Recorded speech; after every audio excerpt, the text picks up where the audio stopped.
William, hopefully your favorite videographer from Two Hats Publishing. I welcome you to another Two Hats special of community events. Let's look in and see what's really happening.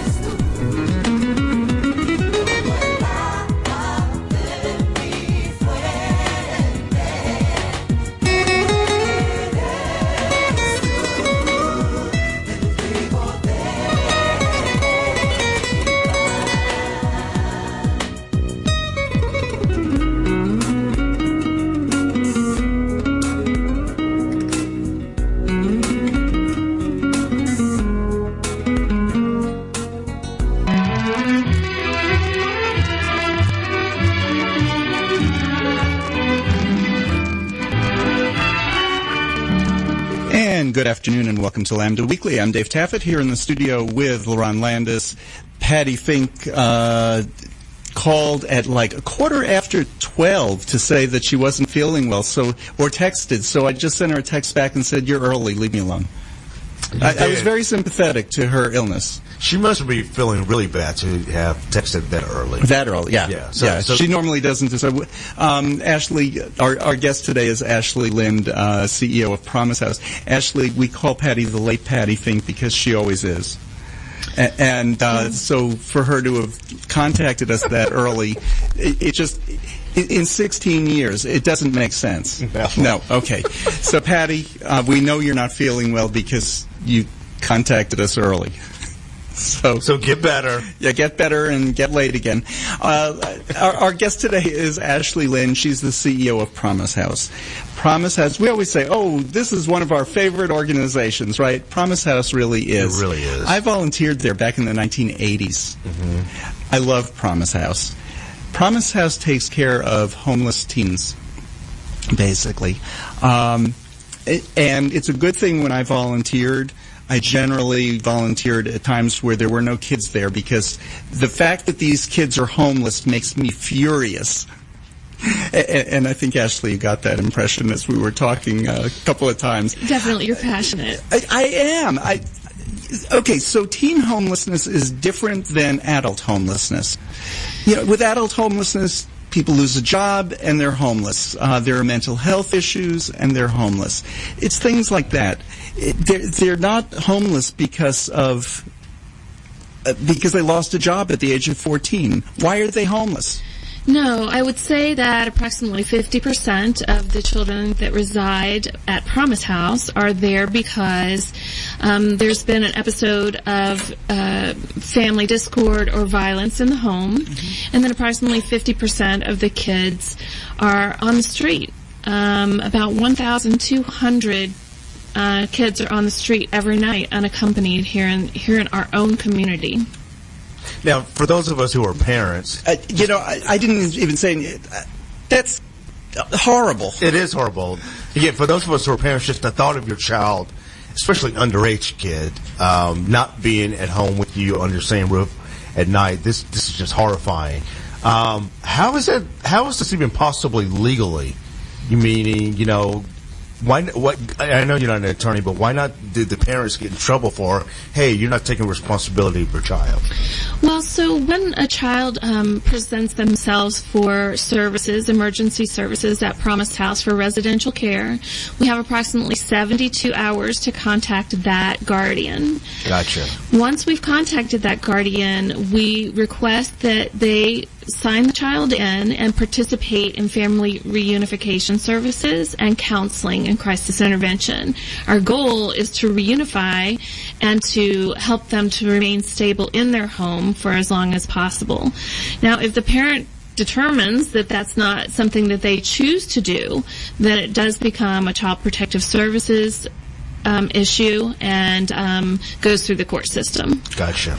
How many of the parents would you say that, yeah, we've been having these problems and we'd love to participate, thank you for calling, and how many of the parents say, your problem? Roughly, I would say that of the parents that we contact, about 50% of them are in the situation in which they do have a parent who would be eligible for services.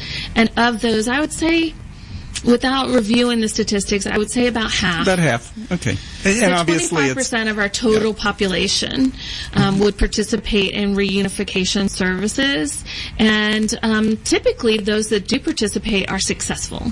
Huh. Good. What About are the- 99% of them. What are the reasons that those kids are there generally? A whole variety, but Typically, the kids that reside at our facility are there due to an episode of child abuse, family violence. The parent has made a decision that they are disapproving of the child's lifestyle choices. That could be LGBT, that could be early pregnancy, that could be substance use, not following the family rules. And so either the parent has asked the child to leave, or the child has decided to stay on the street or try to find friends to stay with. now when you say there's been abuse in the home, that kind of behavior usually doesn't go away. It's repeated. How safe is it to reunify that family? That's one of the things that we do as soon as the child arrives in evaluating their intervention services. We look at how safe is this scenario? Does there need to be a child abuse report made? If we have any suspicion that the child is not safe at all, we would include Child Protective Services to do a thorough investigation and evaluate whether that is a safe scenario. So how long are those kids with you generally? It varies. Those Sure. kids that come into the emergency youth shelter, we say, let's look at an initial 30 days in which we can stabilize their crisis, we can evaluate what services they need, and then they can be better integrated into the full spectrum. The kids that are involved in Child Protective Services and working with an attorney or a judge for placement purposes are typically there about 90 days. And then those children who participate in our transitional living services can reside there for 2 years or longer. So Child Protective Services potentially get some of those children and puts them in foster care. You all are not foster care. We are not foster care. However, we do serve as a placement for young women who are pregnant and parenting from the age of 14 to 21. And so if they are in Child Protective Services, they can be placed with us for up to 2 years. Okay. So when you say stabilize the situation for pregnant teens, it would be about 9 months till they can stabilize that situation. Well, it depends on at what point they arrive. Yeah, say, David, they could. Oh, that's show true. Up. They could show up Well- at 8 months into it. Well, and generally it would be later in the pregnancy, I would think, because till the parent found out about it, because the kid is going to hide it as long as they can. Oftentimes the kids do try to hide it, and teens do an amazing job of managing through that level of crisis and hiding that type of secret just because they're ashamed, they're afraid, they don't know what's going to happen. And so by the time that they arrive at Promise House, we really work to help them to maintain an emotional, stable existence and get in there some counselors and some resources for them. And for those pregnant teens, you don't have to have an exact, but kind of give us an idea, how many of those babies that are born to pregnant teenage mothers do they actually keep, or do they turn over to foster care for adoption? Well, of the young women who reside at Wesleyan, our home for pregnant and parenting girls, the ones that end up staying for about 2 years typically keep their children, and they learn parenting skills, they learn nutrition management, they learn how to manage a household, how to finish school or get a job, find daycare resources. It's a big wraparound family at Wesleyan. Good, it's a good. great environment. And do some of those, I guess, the parents, which would actually be grandparents, do some of them actually, through your counseling, get back and get involved? Typically, the women at Wesleyan end up becoming independent functioning parents of their own. Often they don't have a lot of other family resources. However, they do become incredibly successful. Many of the staff members at Wesleyan have been there about 20 years. Wow. And so it's a really kind of loving environment, which there's baby rocking and teenage crying on your shoulder. And when they move out, they come back and visit, and it becomes a family environment for That's them awesome. long term. Okay, so we were talking a little bit before the show about why parents would throw out a teenager who's pregnant. There's embarrassment. I'm not sure what they're so embarrassed about, but they're embarrassed. Because it's the same people who were saying, oh, we have to protect life, and then they're embarrassed about it. Right. I don't get that. There's nothing to be embarrassed about. And where were the parents at the time the kid got pregnant? I'm not blaming the parents for the kid getting pregnant, but it's just one of those things. okay, that so happens. your answer floored me. It was not at all what I was expecting. Who are these kids in many cases? There's a myriad of issues associated with teen pregnancy. Some of the young girls come to us as a result of a connection with a boyfriend, might be an older boyfriend. Others are in a scenario in which it is someone in their family unit who has impregnated them. So that could be a stepbrother or a stepfather, mom's boyfriend.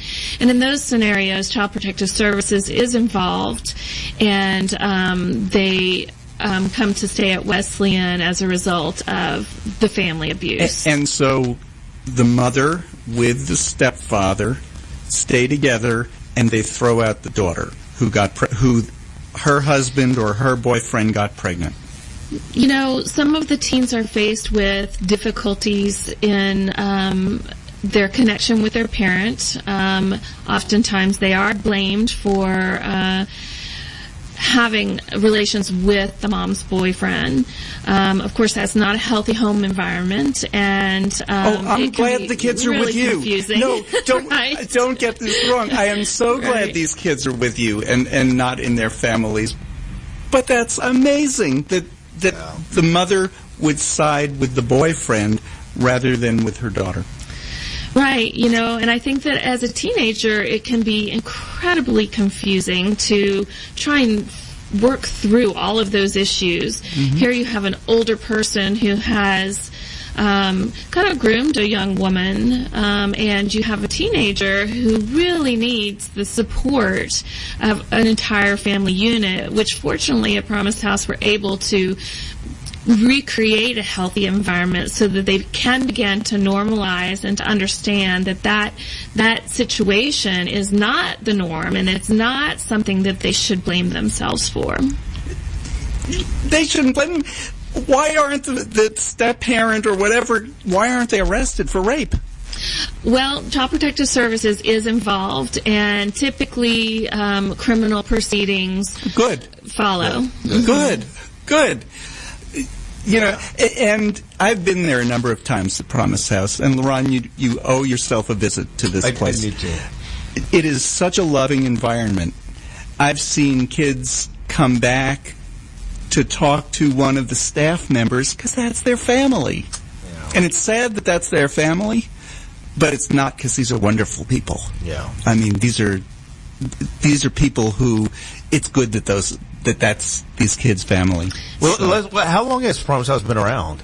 So we've been around about 33 years. Mm-hmm. And so we are at the point where we're really starting to recognize how valuable we are in the community, and to really plan out how we can be responsive to the changing needs as our culture changes. Mm-hmm. It's never status quo, and so we work really hard to stay on the ball and meet the needs of the kids as the climate changes in the environment.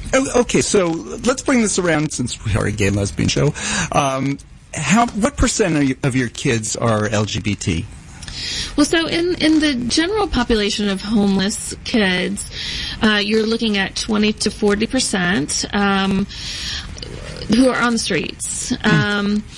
So when we looked at our statistics representing that population, we found that there was about 10 to 12%. That led us to believe that either our kids are not comfortable in self-identifying upon entry, or our services were not conducive to their immediate need. So we've implemented some new and exciting opportunities for them. This is neat. Tell us what you're doing, and we need to take a break in about 2 minutes, but we'll talk about it more after the break. So we recently received a grant that will allow for us to set up a group home type setting that is specifically geared to the LGBT population.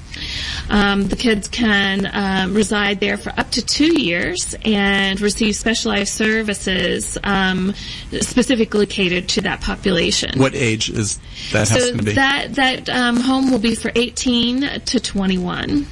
Okay. Awesome. So, well, what about younger kids who identify as LGBT? Younger kids are eligible to come into the emergency youth shelter, and we will work with them as long as necessary to stabilize their circumstances and to make sure that they have accommodations that are appropriate for them.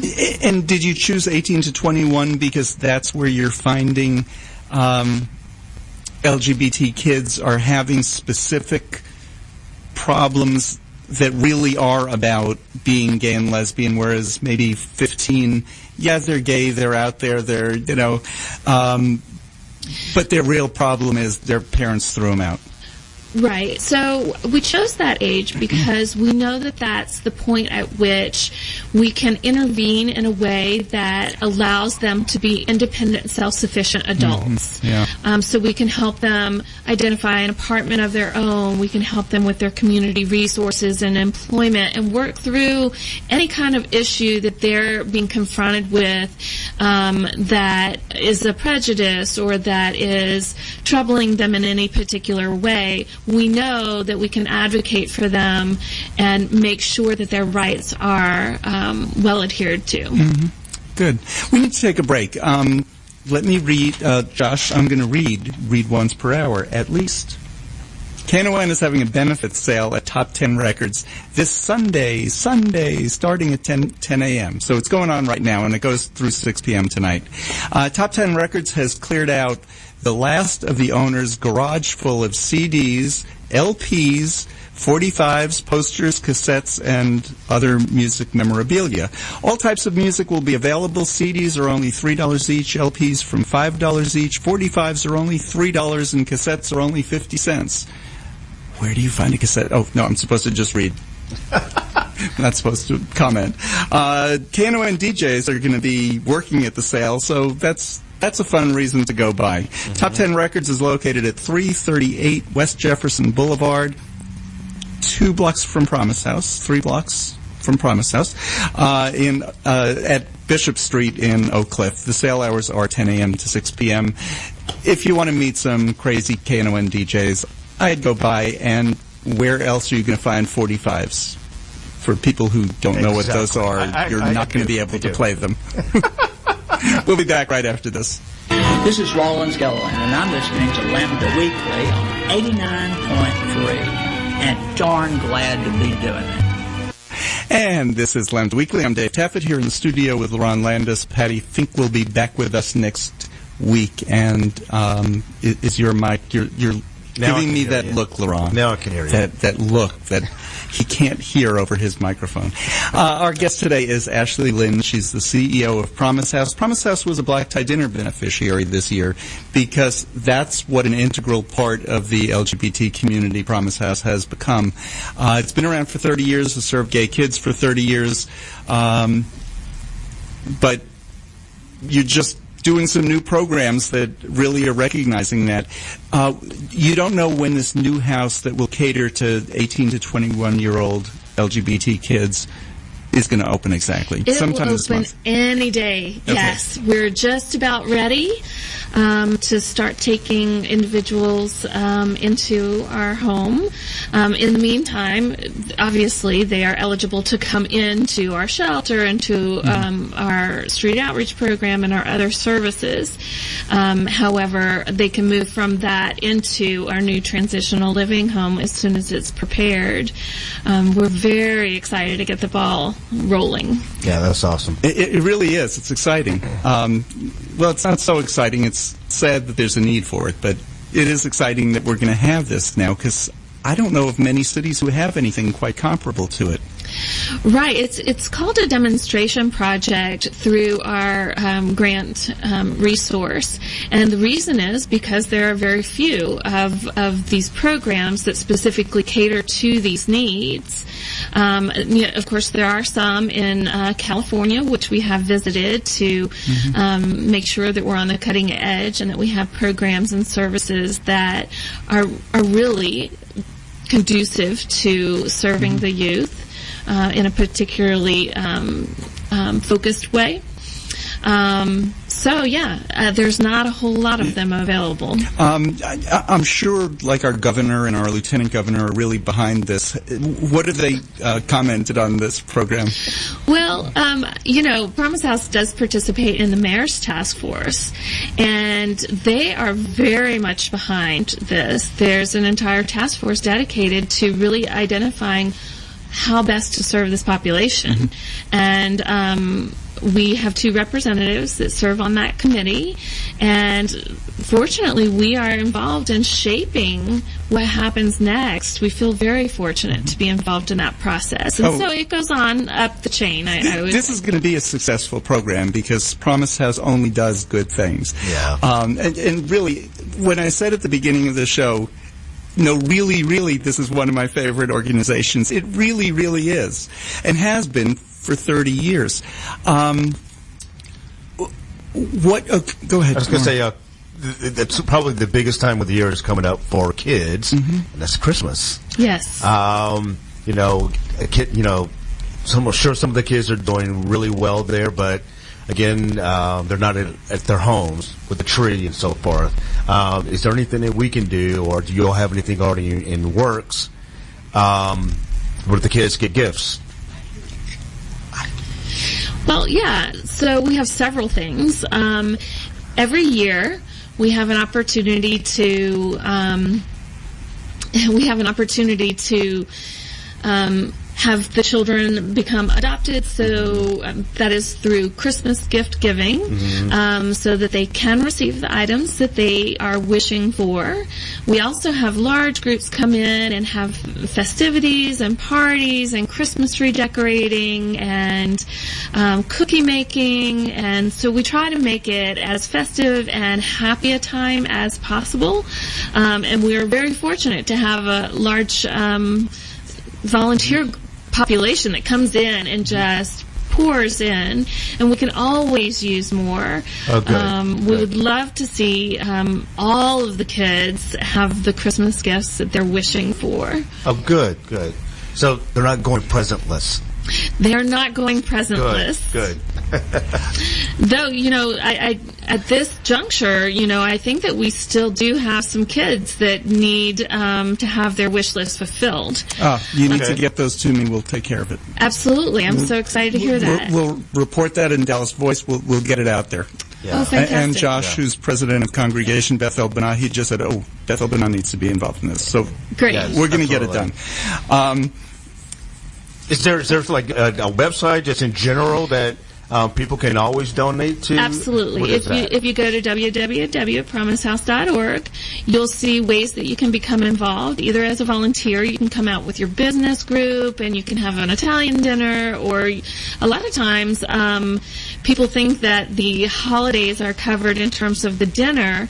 However, oftentimes that's not the case, and so we're left really trying to figure out, where should we get the turkeys, and let's make sure we get all of that cooked and prepared for the kids. And it's a nice time to come in as a big business group or a volunteer group and to host a dinner for the kids and to make it like home. Right. I want to go back to the LGBT house. It's not going to be in the same block with the other buildings, but it's nearby. It is nearby, and it's in Oak Cliff. So it'll be real convenient. I know that whatever programs you have planned now, you're going to find that the needs are whatever, because who knows who the kids are going to even be, who are going to be. What are some of the programs, though, that you're planning right now to get it started? Specifically for the LGBT? Yeah. Because when I say the programs, I'm not talking about, well, they're going to be safe, they're going to have a place to sleep, they're going to go to school if they're still in high school, because at 18 some of them might be. I'm sure you're going to encourage them to go on to college. But what are some of the, counseling programs? What's some of the stuff that you have planned? So we have made a distinct effort to staff that particular house with individuals who have a thorough understanding of the issue and the difficulties that arise in coping with those types of gender identity concerns. We also will have counselors available to all of them, particularly not just for weekly counseling, but for crisis intervention. Outside of Promise House, you would call those parents. Correct. And I'm serious. Correct. Yes. Kids need somebody to go to all the time. Yes. And hopefully these will be mentors that they can really identify with, who have kind of walked that walk and been there and done that. So they really are a step beyond a parent. They're well informed, they're educated on the topic, they know the resources available, and so it's no a offense, parent Lerone. plus a professional. Right? all in one. Right. And I'm sure as the house gets going, you're going to find certain needs, and you'll do what you can to fill those needs. Certain programming, and some programs will work, some won't work. I mean, that's just the way it is with something that's this cutting edge. Right. However, I do think that we have some specific plans that we're about to unfold. One of our staff members who is heading that program up, like I said, went out to California to really identify what programs we want to implement here in Dallas. And he came back with a slew of amazing ideas that he's working on right now to kind of solidify as we open the house. What types of things? Now, without getting real specific. Sure. Yeah. He's connecting with... one of the things that he's interested in doing is, one, a podcast, and two, connecting with specific medical resources that are available to the kids that will help them to identify any kinds of medical issues that they might be coping with. One of them is a research-oriented program that he is very excited in learning more about. And so hopefully we will be able to gain some information about that and make a decision about whether that's best for them and give them the resources, really let them make their own decisions in terms of what it is that they would like to participate in. As long as we have all the cutting edge resources in the community and within our home for them to choose from, then they will sort of make their own program specific to their own needs. Yeah.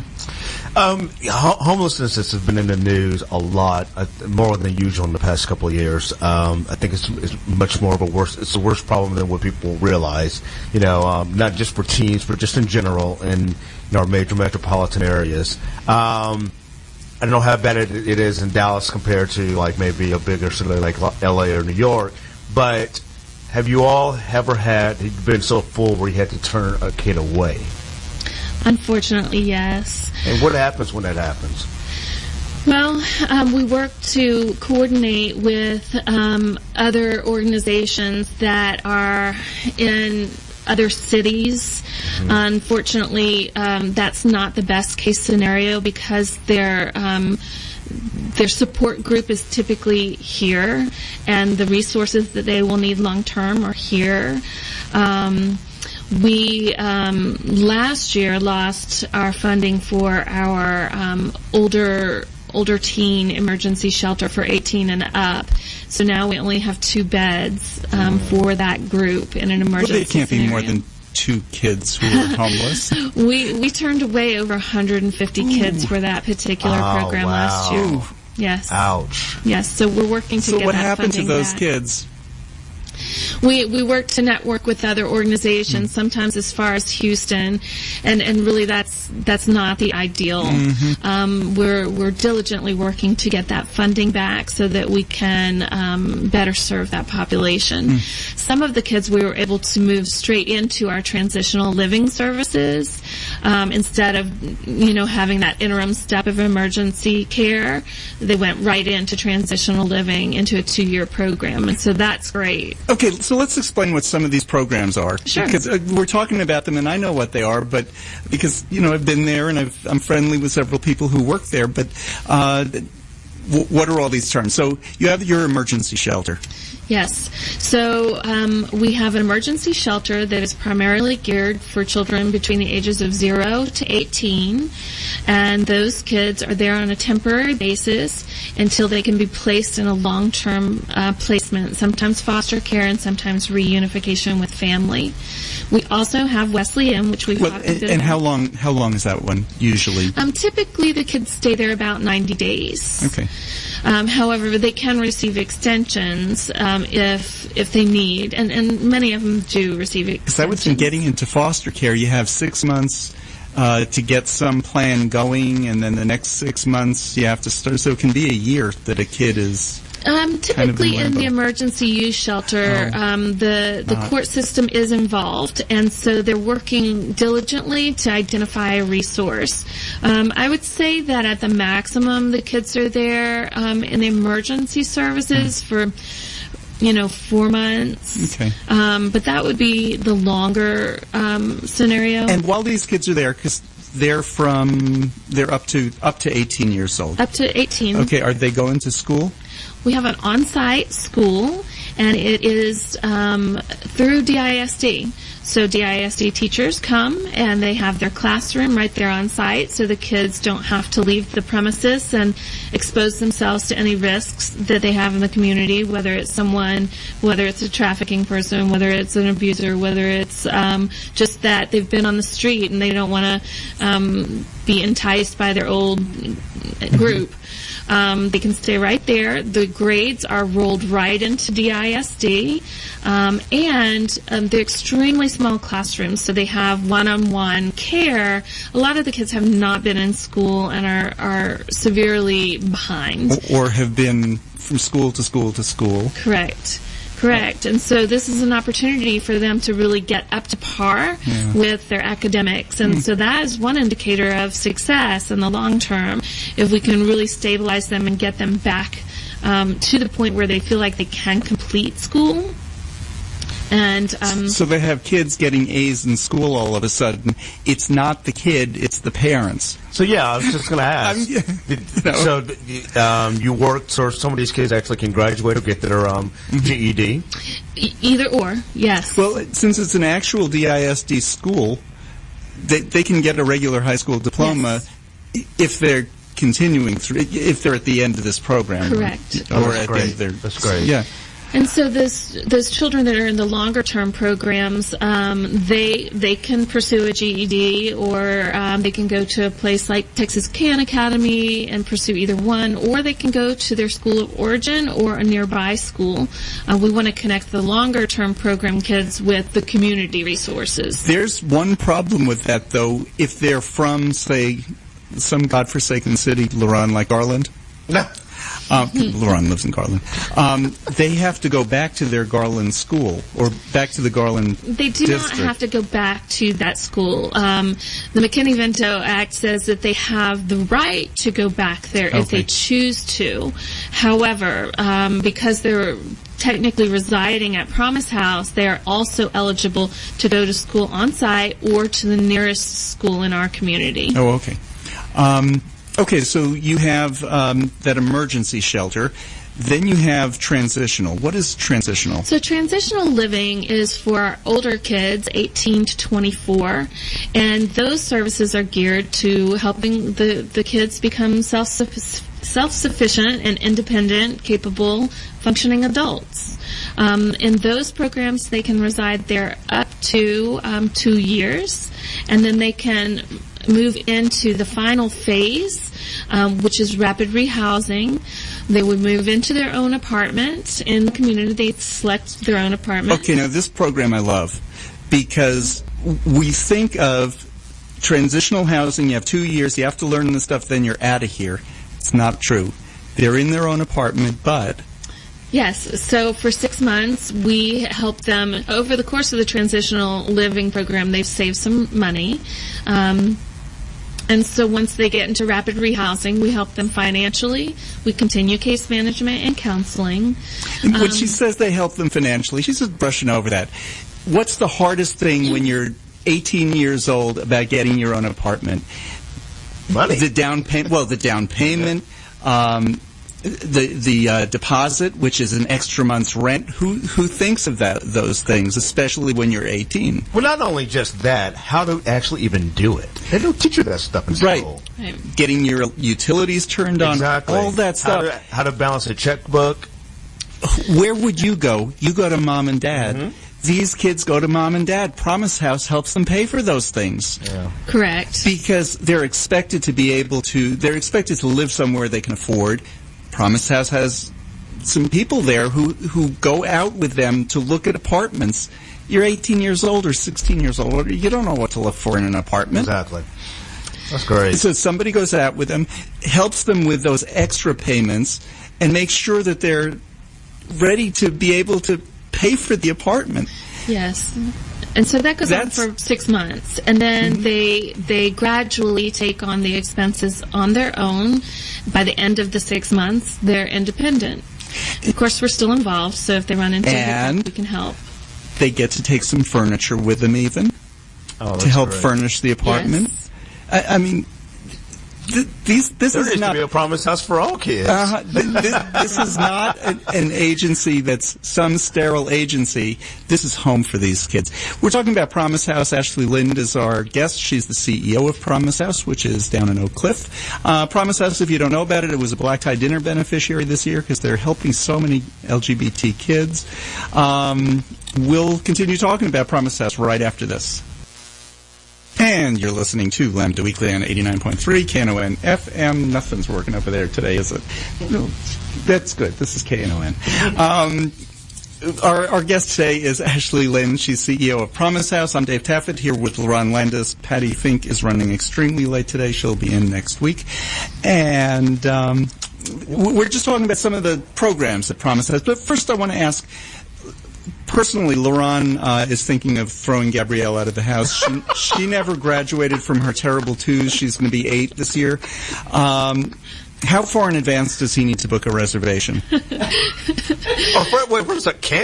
parents do that? Yes, parents can self-refer, and it's actually encouraged. If a family is having that amount of discord and they're really struggling with their child and feel like having them stay at their home is not the best alternative, then they can self-refer and have the child come in for a 30-day period in which we're working on reunification and stabilizing the family unit.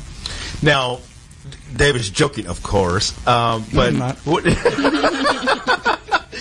But to my surprise, you know what you're referring to. I'm assuming is mostly teens.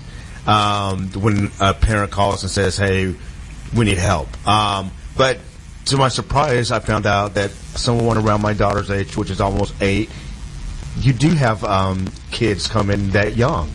Absolutely. For unaccompanied youth who reside at Promise House, They start at 5 years old, and in the emergency use shelter go up to 18, and then in the transitional go to 24. So yeah, we do have a number of little bitty kids running around, unfortunately, who have no other resource in the world, and so we become their temporary family. See, I was before the show, I was talking to Ashley about how I take my hat off to you and all the other case managers and anyone who does this type of work. I couldn't do it. I would be just a basket case every day, I think. So thank you all very much for the great work you're doing. Well, thank you. You know, I have to say that we're very fortunate to be able to be involved with these kids because we are on that side of the system in which we see the success, we see how beautiful their lives can turn out. And so a lot of times these kids have been completely dismissed as, you know, they're troubled and they're not going to be successful. And, you know, I get to see the success every day. And I would say the majority are successful. And that's not gut-wrenching at all. It's amazing. It's part of a wonderful miracle to see and be a part of every day. You know, one time when I was there, I met a kid who had been there, left the program, and came back. So they don't give up on kids either, but if they're not fitting in, they can be asked to leave, can't they? They can be asked to leave. We want to create a safe environment for everyone there. And so if the kids are unable to practice safe boundaries, if they're unable to manage their anger in a way that is conducive and safe, or if they have psychiatric issues that require a higher level of care, then we're going to work with them to make sure that they have their needs fulfilled. And I forgot the circumstances in this one, and I wouldn't say them on the air anyway because it's somebody who I guess is still there. But just things weren't working out, and he'd been on the streets before, and he went back to the streets, but then decided, I guess after a while, like a cold winter, that it wasn't so bad to follow some of these rules. Maybe you did know what you were talking about. Right. You know, I mean, I do think that we empower the kids to make their own decisions, and it's important that they really want to work the program. You know, you can give them all the resources that are available to them, and if they're not interested in pursuing it, then it creates a real struggle. All the kids that are at Promise House are there because they want to. It's not a locked facility. They're there of their own accord. Right. You were talking about education, you know, that they can, if they stick with the program, they can actually either get a GED or graduate with a diploma. Do some of these kids actually go on to college? Absolutely. I would say that of those kids who participate in our transitional living services, we have a scholarship program that helps them to pay for books and college entry fees and all of those things. And I would say out of those kids, about 75% go on to college, to career success. That's wonderful. It's amazing. And in fact, each year we have someone who has fulfilled the program requirements and moved on into adulthood participate on our board to help represent the client issues and make sure that all their needs are being reflected in our services. Wow. And so, of course, they're amazing to have on our board and just exemplify their success. Wow. Yeah, I'm sure some things that you just think are the most obvious thing, or that they think is never occurred to you because... Yeah, they have great ideas, and we make sure to, you know, our board is very engaged, and so they participate in dialogue during each one of our board meetings regarding topics that come up regarding our mission and those kinds of things. And having the client representative on the board, oh my gosh, they have a whole nother perspective. It's not this corporate, it's not the finance, it's the real touchy-feely, hey, how about... These are real kids. Yes. Right. Yeah. You know, and you said amazingly 75% go on to college. It's not amazing. It's that when kids are given the opportunity and kids are given the education, these aren't dumb kids. No. These are kids that, for whatever reason, have been thrown out of their houses or can't stay in their house, had to leave because of violence or other things, doesn't make them a dumb kid. Makes them a kid in a horrible situation that just needs to be given a good situation. And it helps these kids recognize that they're incredibly resourceful. They have what it takes to persevere and to get through whatever it is they want to do. That is the other part of it, that they've been through things that most kids haven't, that just, which is one of the reasons he's kicking Gabrielle out of the house. He wants to make sure she gets every opportunity.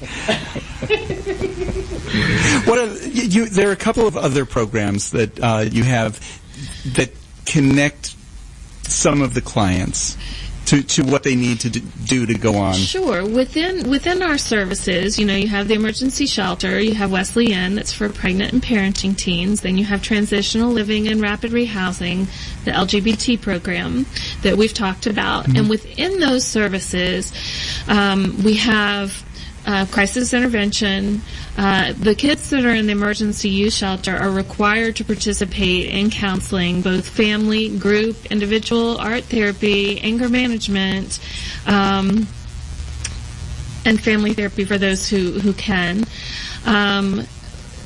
The other kids in transitional living participate in parenting, in anger management, and in weekly counseling. Of course, we have all of the services necessary for independent living skills. We have someone who comes and teaches them to cook. We have budget management. We have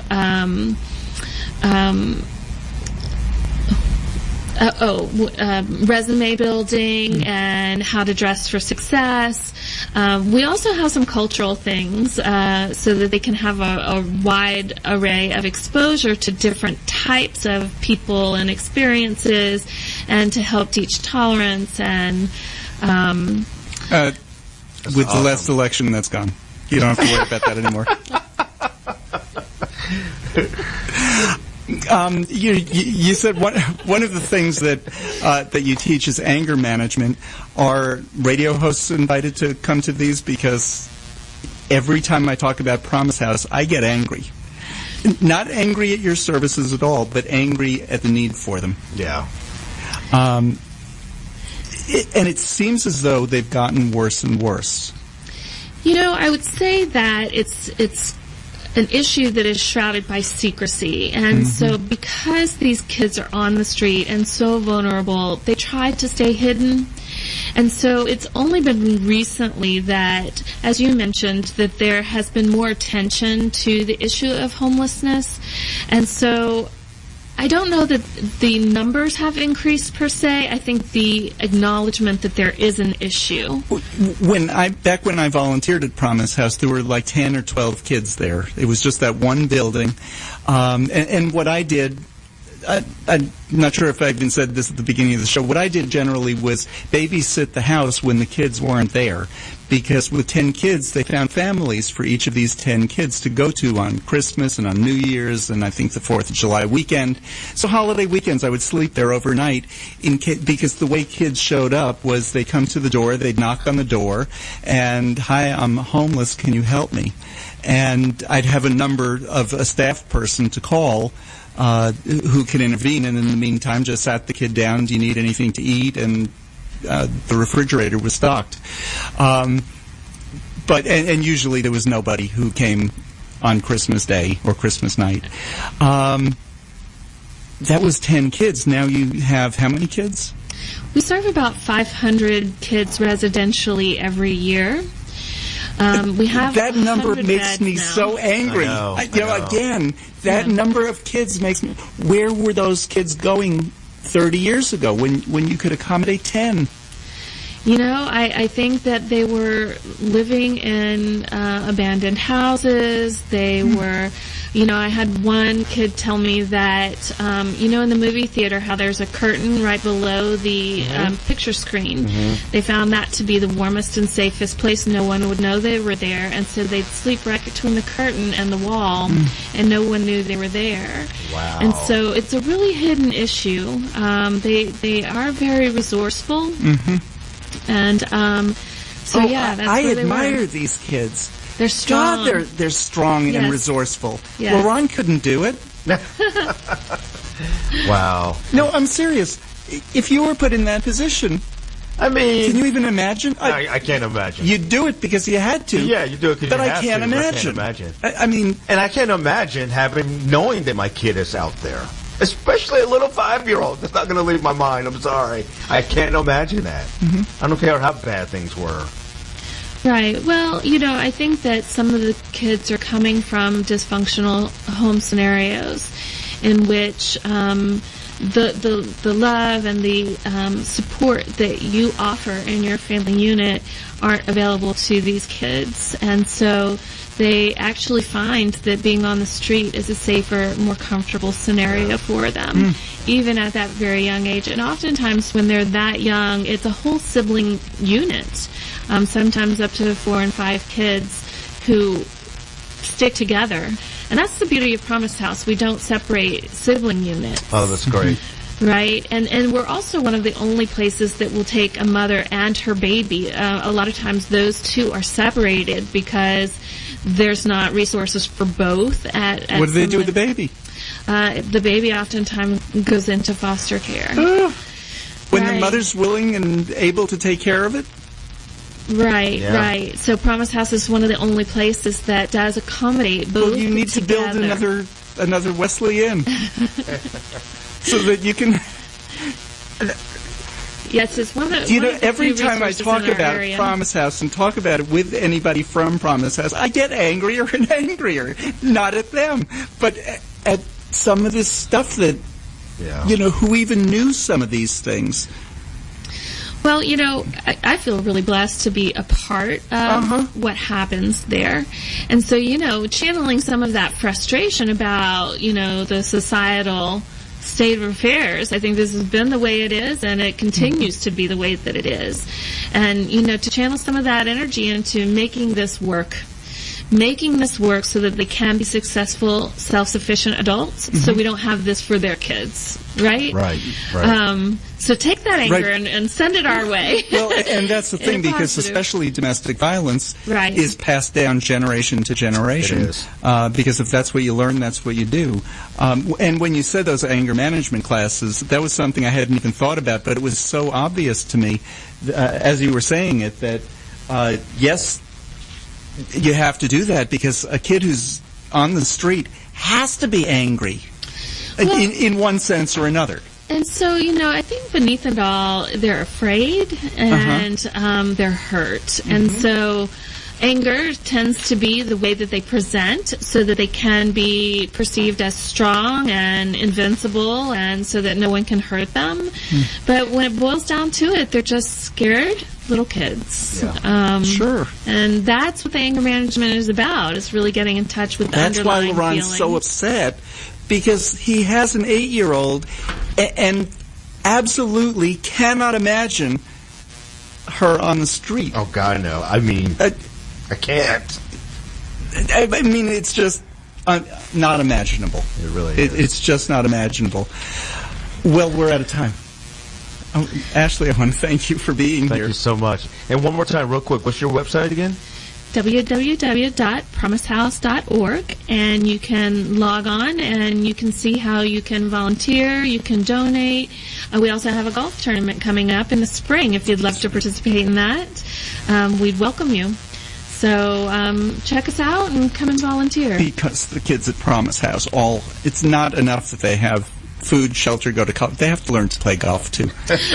No, that's not what it is. It's a fundraiser. It's a fundraiser. It's a fundraiser, yeah. So, Thank you for being thank here. you very much. Thank you for Next having week, me. our guests we'll be talking about the Affordable Care Act and how to get registered for it. For 3 weeks. I was going to say, what's going to be the point? We'll see. They actually feel like when you register this year, your insurance will be good through the year. Okay. We'll see. We'll see. For all of us here at Lambda Weekly, have a good week, and we'll see you next week. This is William, hopefully your favorite videographer from Two Hats Publishing. I hope you enjoyed this video. If you like it, please leave comments below or follow or subscribe to us and get notices of all our videos. We love it, even when you call.